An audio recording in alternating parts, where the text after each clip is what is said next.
Apisi mar Jomin buche gwenge ma Nyanza e okang' mar keto tich makare kind jotije notimo romo mar ng'eyo chal ma jotich ma mine e romo manobagi e boma ma Kisumo. Mana kaka jafwambo marwa e kaunti ma Kisumo Purity Ruhama lero, jata tije gi Jomin buche Rensa Ingonga nowacho ni chenro makama bende ne en mar paro ne joma mine ber mar keto chenro mangima gi nyime kendo makore kanyakla kinde duto.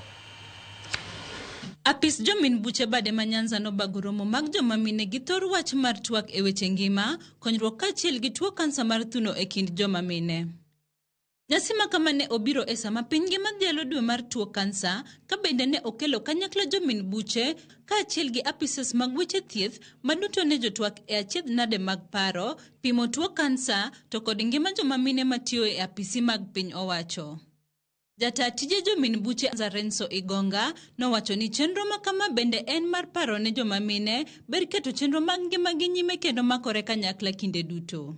Yeah, this is the ODPP Nyanza Region Ladies Conference focusing on wellness of ladies, more particularly breast cancer awareness. And as we are all aware, this is the Breast Cancer Awareness Month.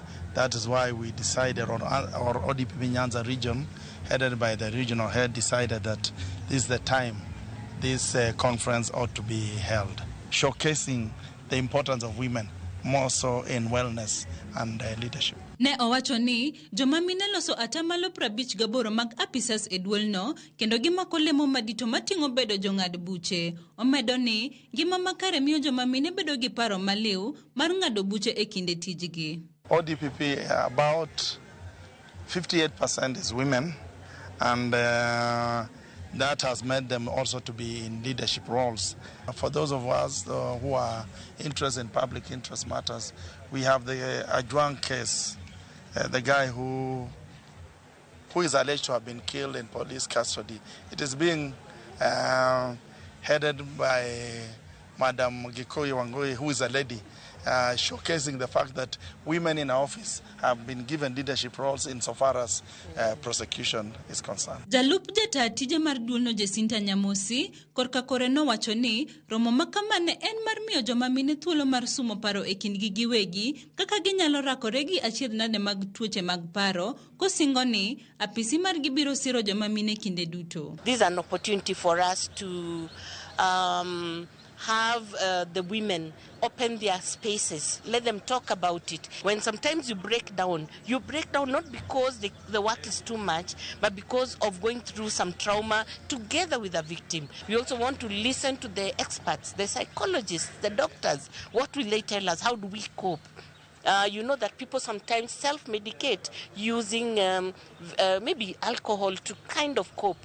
Let this be an opportunity that we don't need to self-medicate using very wrong methods. Bende ne olero ko wito oko weche mafungore ni apisino wito oko buche moko eyo maok dhi kare, kowacho ni chike matayo kaka inyal wit oko bura moro amora nitie kaluwore gi pend chik namba 157. I want to also bring out that the Article 157 allows for a prosecutor to continuously review a case. In the middle, something comes up. Either the witnesses disappear, sometimes they do actually disappear, and you're left with a file. How do you continue with such a case? For you to even ensure that you give justice to that case, you withdraw so that when we return it, we will have an opportunity of giving justice. Ma en okang' ma apisi Jomin buche kao mar kelo telo makare e tijegi, kaachiel gi rango chal mar jotijegi, gino makelo yot e kinde ma gidhi nyime gi tije. Purity Ruhama, Ramogi TV, Kisumu.